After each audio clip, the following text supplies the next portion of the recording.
ದೋಷಾರೋಪ ಮುಕ್ತಾಯವಾದರೂ ಕೋರ್ಟ್ ಬಳಿ ಜನದಟ್ಟಣೆ ಇದೆ. ಕೋರ್ಟ್ ಹೊರಗೆ ಅಭಿಮಾನಿಗಳು ಹಾಗೆ ವಕೀಲರು ನಿಂತಿದ್ದಾರೆ.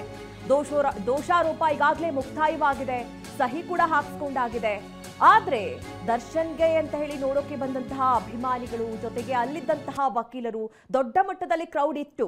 ಈಗ ರೆಹಮಾನ್ ಕೂಡ ಹೇಳ್ತಾ ಇದ್ರಿ, ಕೋರ್ಟ್ ದೋಷಾರೋಪ ಓದುವಂತಹ ಸಂದರ್ಭದಲ್ಲೂ ಕೂಡ ಏನು ನೀವು ಈಗ ಲೈವ್ ವಿಜುವಲ್ಸ್ ಅನ್ನ ನೋಡ್ತಾ ಇದ್ದೀರಿ. ಸಿಟಿ ಸಿವಿಲ್ ಕೋರ್ಟ್ ಮುಂಭಾಗದ ದೃಶ್ಯಗಳು ಯಾವ ರೀತಿ ಜಂಗುಳಿ ಆಗಿದೆ ಅಂತ ಹೇಳಿ ದೊಡ್ಡ ಪ್ರಮಾಣದಲ್ಲಿ ಅಲ್ಲಿ ಅಭಿಮಾನಿಗಳು ಮತ್ತೆ ವಕೀಲರು ಸೇರಿದ್ದಾರೆ. ಹೀಗಾಗಿ ದೊಡ್ಡ ಮಟ್ಟದ ಕ್ರೌಡ್ ಕೂಡ ಆಗಿದೆ. ಇದು ಕೂಡ ದೋಷಾರೋಪ ಓದುವಂತಹ ಸಂದರ್ಭದಲ್ಲೂ ಕೂಡ ಸಾಕಷ್ಟು ಪ್ರಾಬ್ಲಮ್ಸ್ ಆಯಿತು. ಯಾಕಂದ್ರೆ ಜಡ್ಜ್ ಕೂಡ ಸ್ವಲ್ಪ ಡಿಲೇ ಮಾಡಬೇಕಾಯಿತು. ಯಾಕಂದ್ರೆ ಜನರು ಕಡಿಮೆ ಆಗ್ತಾರಾ ಅಂತ ಹೇಳಿ ನೋಡಿದ್ರು, ಆದ್ರೂ ಕೂಡ ಕಡಿಮೆ ಆಗಲಿಲ್ಲ. ಮತ್ತೆ ದೋಷಾರೋಪ ಆರೋಪಿಗಳಿಗೆ ಕೇಳುತ್ತಾ ಇಲ್ವಾ, ಈ ರೀತಿಯ ಒಂದಷ್ಟು ಪ್ರಶ್ನೆಗಳು ಕೂಡ ವ್ಯಕ್ತವಾಗಿತ್ತು.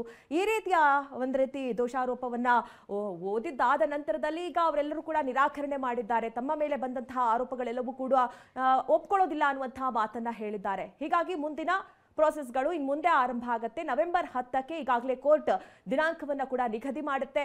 ಅವತ್ತು ಯಾವ ದಿನಾಂಕದಲ್ಲಿ ಮುಂದಿನ ಟ್ರಯಲ್ ನಡೀಬೇಕು ಅನ್ನೋದು ಆರೋಪಿಗಳಿಂದ ಸಹಿ ಪಡೆದುಕೊಂಡಿದೆ ಬೆಂಚ್ ಕ್ಲರ್ಕ್. ಒಬ್ಬೊಬ್ಬರಾಗಿ ಬಂದು ಸಹಿ ಮಾಡ್ತಾ ಇದ್ದಾರೆ ಆರೋಪಿಗಳಿಂದ ಬೆಂಚ್ ಕ್ಲರ್ಕ್ ಸಹಿಯನ್ನ ಪಡ್ಕೊಂಡಿದ್ದಾರೆ. ಈಗ ಏನು ಅವ್ರು ಹೇಳಿದ್ರು ದೋಷಾರೋಪ ಸಂಪೂರ್ಣವಾಗಿ, ಅದಾದ ನಂತರದಲ್ಲಿ ಇವರು ನಿರಾಕರಣೆ ಮಾಡಿದ್ದಾರೆ. 17 ಆರೋಪಿಗಳು ಕೂಡ ನಿರಾಕರಣೆ ಮಾಡಿದ್ದಾರೆ. ಆ ಕುರಿತಂತೆ ಈಗ ಒಂದು ಸಹಿಯನ್ನ ಕೂಡ ಪಡೆದುಕೊಂಡಿದ್ದಾರೆ. ಎಸ್, ಬನ್ನಿ ಮತ್ತಷ್ಟು ಡೀಟೇಲ್ಸ್ ಪಡೆಯೋಣ. ನಾವು ಪ್ರತಿನಿಧಿ ಶಿವಪ್ರಸಾದ್ ನಮ್ಮ ಜೊತೆಗೆ ಜಾಯ್ನ್ ಆಗಿದ್ದಾರೆ. ಶಿವಪ್ರಸಾದ್, ಈಗ ದೋಷಾರೋಪ ನಿಗದಿಪಡಿಸುವಂತಹ ಎಲ್ಲ ಪ್ರಕ್ರಿಯೆಗಳು ಮುಗ್ದಿದೆ. ಈಗ ಬಹುಶಃ ಇನ್ನೇನು ಕೆಲವೇ ಕ್ಷಣಗಳಲ್ಲಿ ಹೊರಗಡೆ ಬರಬಹುದು ಅನ್ಸುತ್ತೆ. ಕರ್ಕೊಂಡು ಬರ್ತಾರೆ, ಮತ್ತೆ ಜೈಲಿಗೆ ಶಿಫ್ಟ್ ಮಾಡ್ತಾರೆ. ಹೊರಗಡೆ ಹೇಗಿದೆ ಸದ್ಯಕ್ಕೆ ಕ್ರೌಡ್ ಶಿವಪ್ರಸಾದ್, ನೀವು ನೋಡೋ ಹಾಗೆ? ಯಾಕಂದ್ರೆ ಒಳಗಡೆ ಕೂಡ ತುಂಬಾ ಹೆಚ್ಚಿನ ಸಂಖ್ಯೆಯಲ್ಲಿ ಜನ ಜಮಾವಣೆಗೊಂಡಿದ್ರು. ಸ್ವಲ್ಪ ಹೊತ್ತು ತೊಡಕಾಯಿತು ಕೋರ್ಟ್ನ ಕಲಾಪಕ್ಕೂ ಕೂಡ. ಈಗ ಹೊರಗಡೆಯ ಸಿಚುವೇಶನ್ಸ್ ಹೇಗಿದೆ ಎಕ್ಸ್ಪ್ಲೇನ್ ಮಾಡಬಹುದಾ ಶಿವಪ್ರಸಾದ್?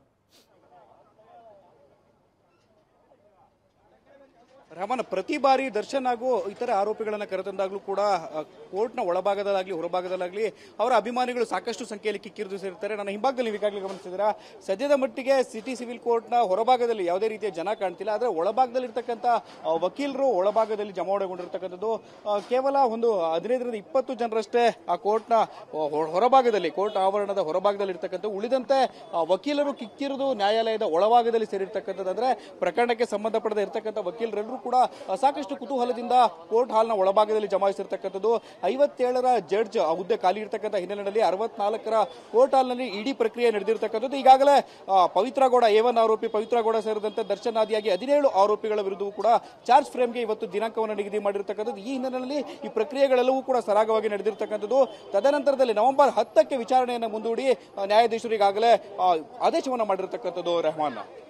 ಎಸ್ ಶಿವಪ್ರಸಾದ್, ಮತ್ತೆ ಮಾತಾಡ್ತೀನಿ ನಾನು ನಿಮ್ಮ ಜೊತೆಗೆ, ಹೋಲ್ಡ್. ಸೊ ಒಟ್ನಲ್ಲಿ ಇವತ್ತಿನ ಒಂದು ಪ್ರಕರಣದ ಬಗ್ಗೆ ಒಂದಷ್ಟು ಡೀಟೇಲ್ಸ್ನ ನಾವು ನಿಮಗೆ ಕೊಡ್ತಾ ಇದ್ವಿ. ಇವತ್ತು ಕೋರ್ಟ್ನಲ್ಲಿ ಏನೆಲ್ಲ ಆಯಿತು ಅಂತೇಳಿ ಬೆಳಗ್ಗೆಯಿಂದ ಇವತ್ತು ಮಧ್ಯಾಹ್ನ ಇವತ್ತೇನು ವಿಚಾರಣೆ ಇದೆ ಅನ್ನುವಂಥದ್ದು ಗೊತ್ತಾಯಿತು. ಆಗ ಇನ್ಫ್ಯಾಕ್ಟ್ ಇದುವರೆಗೂ ಕೂಡ ವಿಡಿಯೋ ಕಾನ್ಫರೆನ್ಸ್ ಮೂಲಕನೇ ವಿಚಾರಣೆ ನಡೀತಾ ಇತ್ತು. ಈಗ ದರ್ಶನ್ ಕೇಳಿದಂಥ ಒಂದಷ್ಟು ಸವಲತ್ತುಗಳು, ಅವ್ರು ಮಾಡಿದಂಥ ಒಂದು ಮನವಿ, ಇದೆಲ್ಲವೂ ಕೂಡ ವಿಡಿಯೋ ಕಾನ್ಫರೆನ್ಸ್ ಮೂಲಕ ನಡೀತಾ ಇತ್ತು. ಅವ್ರನ್ನ ಜೈಲಿನಿಂದ ಕರ್ಕೊಂಡು ಬಂದಿರಲಿಲ್ಲ. ಇದೇ ಕಾರಣಕ್ಕೋಸ್ಕರ, ಯಾಕಂತ ಹೇಳಿದ್ರೆ ಜನ ಹೆಚ್ಚಿನ ಸಂಖ್ಯೆಯಲ್ಲಿ ಜಮಾವಣೆ ಆಗ್ತಾರೆ, ಸುಮ್ಮನೆ ನ್ಯೂಸೆನ್ಸ್ ಕ್ರಿಯೇಟ್ ಆಗುತ್ತೆ, ಅದು ಬೇಡ ಅಂತಾನೆ ಈ ಒಂದು ಜಡ್ಜ್ ಕೋರ್ಟ್ನ ಆವರಣಕ್ಕೇನೆ ಕರ್ಕೊಂಡು ಬರೋದು ಬೇಡ, ನಾವು ಕ್ಯಾಮ್ರಾ ಮೂಲಕನೇ ಮಾಡೋಣ ಅನ್ನುವಂಥದ್ರ ಬಗ್ಗೆ ವಿಡಿಯೋ ಕಾನ್ಫರೆನ್ಸ್ ನಲ್ಲಿ ವಿಚಾರಣೆಯನ್ನು ಮಾಡ್ತಾ ಇದ್ರು. ಬಟ್ ಇವತ್ತು ದೋಷಾರೋಪ ನಿಗದಿ ಮಾಡಬೇಕಾಗಿದ್ದರಿಂದಾಗಿ ಇದನ್ನ ಮಾಡೋದಕ್ಕಾಗೋದಿಲ್ಲ ಕ್ಯಾಮ್ರಾದಲ್ಲಿ, ಅಥವಾ ಇಲ್ಲಿ ನೀವು ಬೇರೆ ಕಡೆ ವಿಡಿಯೋ ಕಾನ್ಫರೆನ್ಸ್ ಅಥವಾ ಅಲ್ಲಿ ಕೂತ್ಕೊಂಡು ನೀವು ವಿಡಿಯೋ ಮೂಲಕ ಹಾಜರಾಗ್ತೀರಿ, ವಿಡಿಯೋ ಕಾನ್ಫರೆನ್ಸ್ ನಲ್ಲಿ ಮಾಡೋಣ ಅಂದ್ರೆ ಅದು ಸಾಧ್ಯ ಆಗೋದಿಲ್ಲ.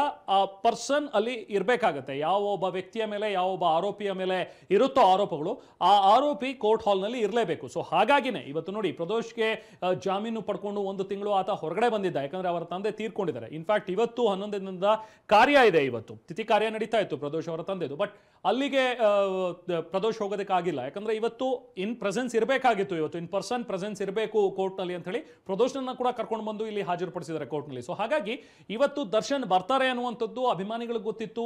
ಸೊ ಜನ ಅಲ್ಲಿದ್ದಂಥವ್ರಿಗೆ ಒಂದಷ್ಟು ಜನ ಕುತೂಹಲ ಇದೆ. ಒಂದು ಅಭಿಮಾನಿ ಬಳಗ, ಅಭಿಮಾನಿಗಳು ದರ್ಶನ ನೋಡಬೇಕು ಅಂತ ಹೇಳಿ ಬರೋರು.